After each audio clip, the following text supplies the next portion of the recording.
Satu hal yang pokok dan wajar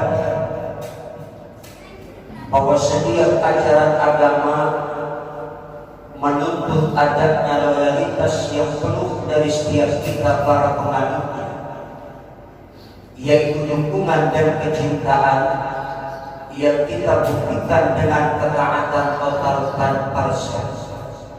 Sedangkan ketaatan itu menjadikan ajaran tidak hanya bersifat konsepsional, melainkan juga membentuk adanya suatu kekuatan struktur, dan ini dibutuhkan oleh setiap revolusi maupun evolusi.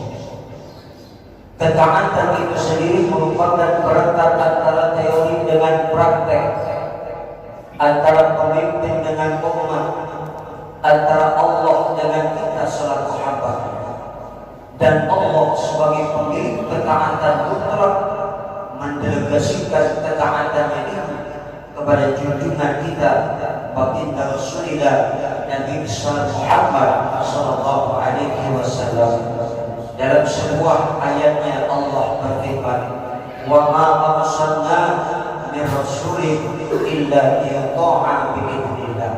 Tidaklah kami mengutus seorang rasul melainkan untuk ditaati bi'idznillah, ay bimakna bi'amrillah, atas izin dan perintahnya Allah Subhanahu wa ta'ala. Hadirin jamaah salat Idul Adha rahimakumullah. Allahu Akbar, Allahu Akbar, Allahu Akbar, walillahil hamd.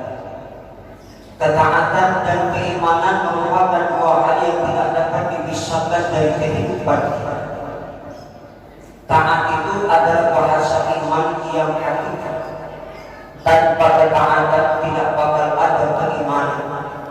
Pun sebaliknya, tanpa keimanan tidak bakal ada ketaatan.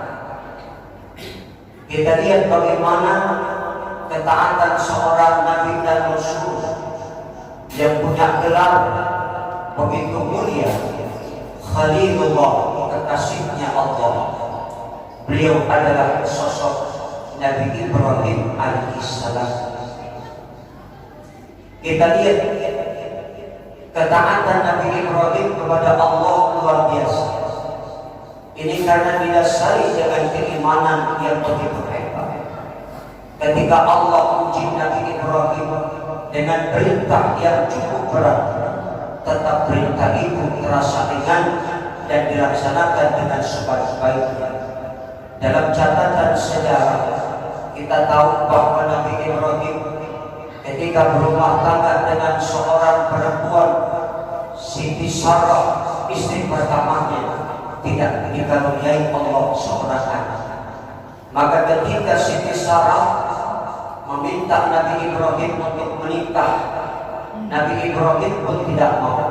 Tetapi berdasarkan perintah Siti Sarah, maka Nabi Ibrahim menikah dan dicarikan wanita oleh Siti Sarah. Kemudian dipersuntinglah Siti Hajar sebagai istri yang kelima. Setelah beberapa waktu menikah dengan Siti Hajar, maka Siti Hajar pun mengandung. Setelah Siti Hajar mengandung, setelah beberapa waktu pun, maka Siti Sarah pun mengandung. Ini sungguh luar biasa. Maka ketika Siti Hajar dikaruniai seorang anak, lahirlah dari rahimnya seorang Nabi dan Rasul yang bernama Ismail, anak semata wayang. Sedang lucu-lucunya rumah tangga sekian gagal beranak, begitu punya anak diuji dengan ujian dan cobaan yang berat.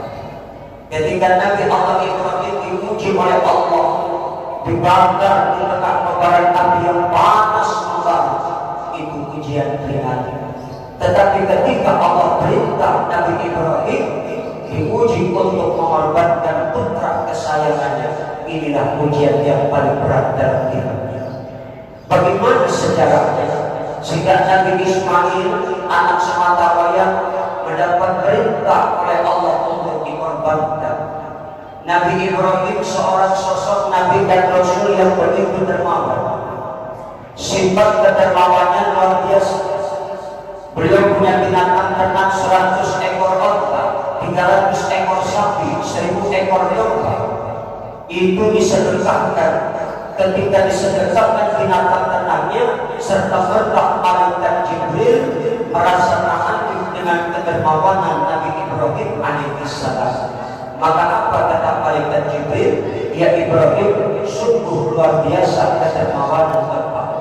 Lalu kata Nabi Ibrahim, ya Jibril, jangankan binatang ternak yang aku miliki, seandainya Allah karuniakan aku seorang anak, niscaya anak itu pun niscaya aku akan jadikan korban. Maka sumpah Nabi Ibrahim, nadarnya didengar Allah, disaksikan oleh para malaikat. Begitu lagi Nabi Ismail, maka Nabi Ibrahim pun mendapatkan ujian berat. Diperintah Allah untuk mengorbankan putra kesayangan Nabi Ismail. Diperintah Allah lewat mimpi. Ketika itu Nabi Ibrahim bermimpi, diperintah untuk menyembelih anaknya. Lalu Nabi Ibrahim pun berkata, ya bunayya, inni ara fil manam anni adbahuka fanzur madza tara. Anakku sayang, tadi malam abang diperintah Allah lewat mimpi untuk menyembelih engkau. Fanzur madza tara. Bagaimana kira-kira pendapatmu? Nah, di sini ada jelas peringatan buat kita tentang musyawarah. Nabi Ibrahim berkata, wahai anakku sayang, tadi malam Allah perintah lewat mimpi agar aku menyembelih engkau. Bagaimana kira-kira pendapatmu? Nabi Ibrahim tak main bohong. Nabi Ibrahim tak main potong. Ada semacam peringatan buat kita, yaitu musyawarah. Nabi Ibrahim bertanya, bagaimana kira-kira pendapatmu? Nah, ini musyawarah penting buat kita. Suami istri perlu musyawarah, anak dengan orang tua perlu musyawarah, tetangga dengan tetangga mau apa-apa perlu musyawarah, saudara dengan saudara apa-apa perlu musyawarah supaya tidak terjadi salah paham. Karena ada satu contoh, ini anekdot kecil. Ada laki punya niat baik, cuma nggak musyawarah jadi nggak baik. Ini laki punya sepeda bannya cuma satu, bini punya anting cuma sebelah. Laki yang pergi ke pasar jual ban sepeda, maksudnya buat beliin anting bini yang cuma sebelah. Ini bini punya anting sebelah, dia ke pasar maksudnya dijual supaya nanti dapat duit beliin ban sepeda suaminya cuma satu. Tapi niat baik gak musyawarah. Begitu masing-masing jual, orang pasar tersebut lalu juga baik.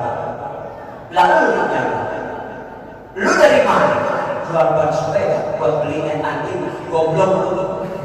Lu dari mana? Jual anting buat beliin ban sepeda, jual ban sepeda buat beliin anting. Akhirnya niat baik jadi gara-gara kagak musyawarah. Maka musyawarah itu penting. Ditanya Nabi Ismail oleh Allah, bagaimana kira-kira pendapatmu? Nah, jawabnya tegas dan lugas, ya abati fa'al ma tu'mar. Wahai ayah, laksanakan perintah Allah Tuhanmu, satajiduni insyaallah minas sabirin. Niscaya engkau akan mendapatkan atau termasuk ke dalam golongan orang-orang yang sabar. Betapa kita lihat keimanan Nabi Ibrahim, keimanan Nabi Ismail kepada Allah luar biasa, sehingga menimbulkan ketaatan yang begitu mantap dan hebat. Ini pada ujian berat. Secara logika mungkin lebih mengutamakan keselamatan anak secara logika, tapi kalau caranya iman memaafkan semua. Maka pada hari raya Idul Fitri kita diingatkan di syariat yang berkorban, dan ini diabadikan Allah dalam Al-Quran untuk mengenang peristiwa yang pernah dilakukan Abul Abdiyah, bapak dari semua para nabi, yaitu Nabi Ibrahim. Karena lahir dari Siti Hajar, Nabi Ismail, lahir dari Siti Sarah, Nabi Ishak. Nabi Ishak melahirkan umat Yahudi, Nabi Ismail melahirkan umat Nabi Muhammad Sallallahu Alaihi Wasallam. Maka disyariatkan berkorban buat kita. Karena itu Idul Adha ini ada beberapa hikmah. Hikmah yang pertama, keharusan kita berkorban secara mutlak.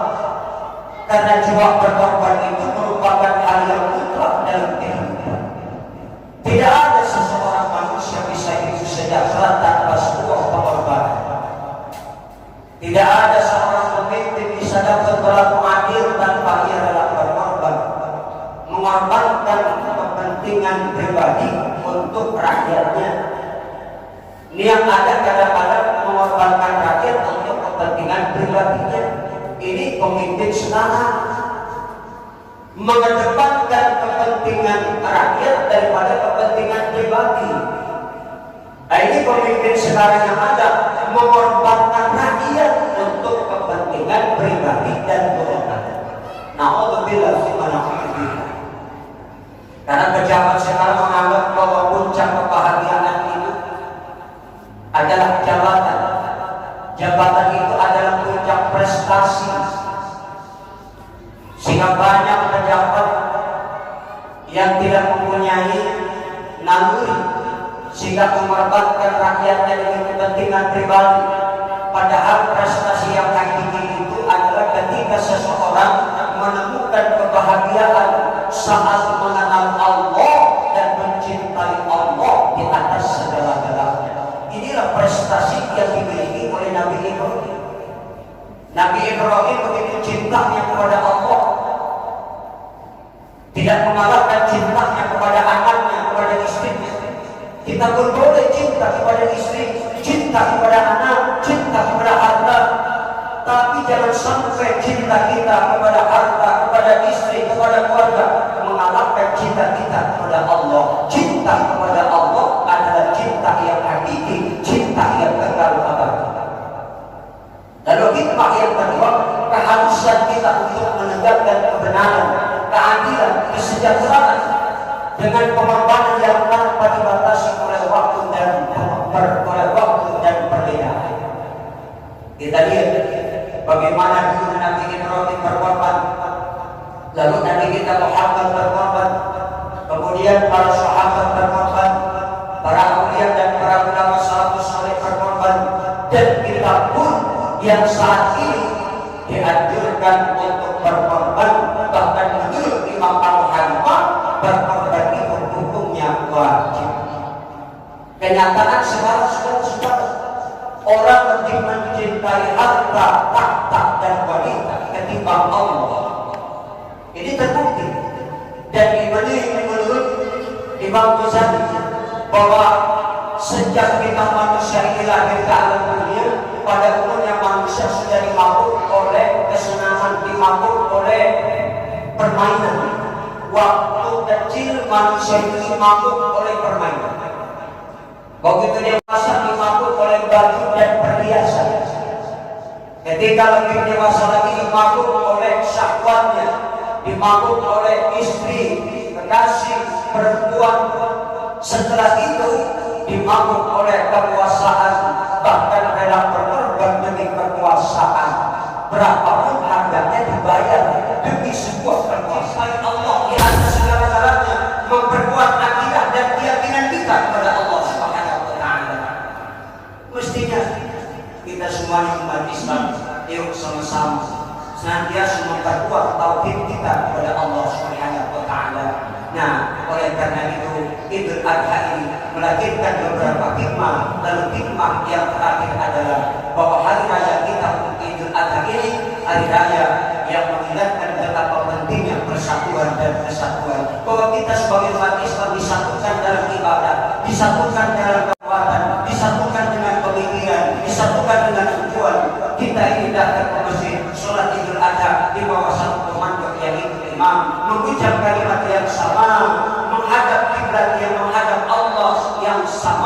dan semua kita diingatkan oleh Allah Subhanahu wa taala bahwa kita manusia adalah makhluk yang lemah, bahwa ketika kita mengucap kalimat takbir Allahu Akbar ini sangat bertanda bahwa Allah yang maha besar, selain Allah kecil. Ketika ada orang yang membesar-besarkan jabatannya, ketika ada orang yang membesar-besarkan harta kekayaannya, ketika ada orang yang membesar-besarkan komunitas dan ketenarannya, sesungguhnya itu bukanlah sesuatu yang besar.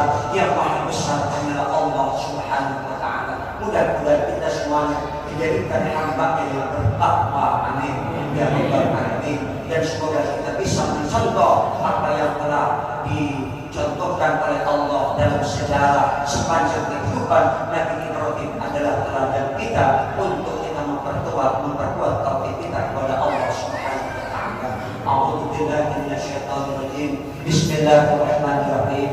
Inna a'tainakal kautsar fasholli li rabbika wanhar. Inna syani'aka huwal abtar.